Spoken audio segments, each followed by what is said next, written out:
Telethon के funds का गलत इस्तेमाल, इमरान खान के खिलाफ करप्शन का एक और केस तैयार। कौमी एहतसाब ब्यूरो नैप ने पाकिस्तान तहरीक इंसाफ के चेयरमैन इमरान खान के खिलाफ करप्शन का एक और केस तैयार कर लिया।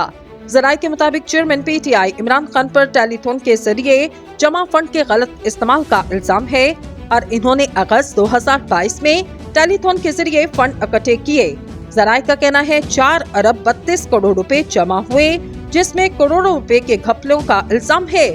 जराये ने बताया नैब हेडक्वार्टर को इंक्वायरी की मंजूरी की दरख्वास्त मौसूल हुई। जराये का कहना है नैब रावलपिंडी ने केस की शिकायत की तस्दीक करके इंक्वायरी में बदलने की दरख्वास्त की है।